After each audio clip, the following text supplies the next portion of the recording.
Sometimes when things are a little bit tense, it's good to have somebody around that can settle everybody down. But a lot of times the person that's asking everybody to settle down is actually the person who's freaking out the most. And I'm trying really hard not to be that person. But when C.J. Stroud is largely an observer in the first couple of OTAs, not throwing during 7-on-7s or team periods with a brand new offensive coordinator and at least 3 brand new wide receivers, and they're installing a bunch of brand new things, you'd like to see Stroud out there running the offense. But it's no big deal. It's just OTAs, right?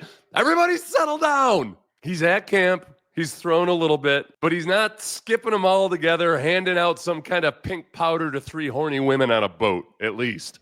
So I succumbed, my friends, and I apologize for that. But we at least did get a glimmer of hope through a report from Aaron Wilson. Stroud is dealing with a minor shoulder muscle issue per league sources. My guess is that the sources are David Mulligetta and one of his lackeys. It isn't regarded as a long-term issue, and Stroud could return to increased activity at practice as soon as next week, as the team took caution with the former NFL Offensive Rookie of the Year. Ooh. On the spectrum of things that should freak me out on a scale of 1 to 10, where 1 is, hey, I just woke up and it's my resting heart rate, and 10 is I'm redlining it on a treadmill, I would put this at a 3. However elevated my heart rate is from gently wringing my hands and trying not to act concerned. And it would be even less than that if it weren't for 3 reasons. 1, he's got a history of shoulder injuries going back to Ohio State. 2, he cited injuries last year as at least a partial explanation for some of the struggles that they had, some of his curiously inaccurate throws. His moniker as a ball placement specialist didn't fit quite as seamlessly as it did his rookie year. And 3,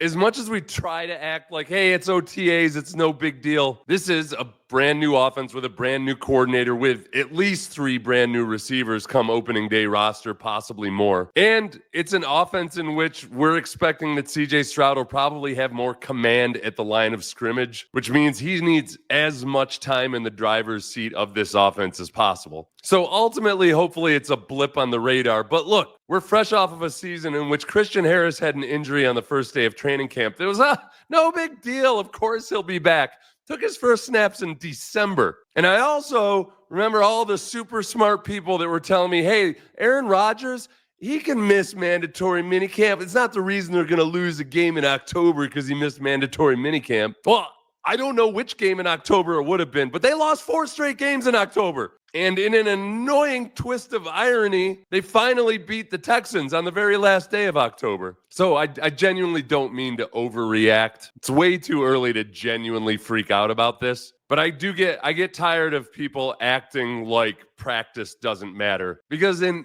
any endeavor, if you start taking the mindset like, missing a practice here, missing a workout there, it's no big deal, you're kind of ignoring the importance of stacking up improvement over time. What was the one workout that J.J. Watt all of a sudden got strong? What was the one workout that made a marathoner win the race? What was the critical vial of EPO that Lance Armstrong took to put him over the top? So as much as the NFLPA and grizzly old vets like to downplay the importance of OTAs, they do matter for a young quarterback with a new offensive coordinator and a brand new system. But there's going to be setbacks along the way. I just hope this isn't a Christian Harris, Kyle Tucker, Yordan Alvarez has a broken hand now, I'm learning. But really, if CJ hadn't had these nagging injuries last year, I probably wouldn't be quite as agitated about this. And really, we should be worrying more about the offensive line and whether they'll be able to protect both of CJ Stroud's shoulders, not to mention his spleen, kidneys, and vertebrae, which is a topic for another video. For right now, I'm just going to relax, enjoy looking around this groovy room, and hopefully see CJ Stroud out there zinging the football at some point soon, please. If you haven't already, please like and subscribe. I'm Seth Payne, played for the Texans long ago. Now I cover the Texans every day on Sports Radio 610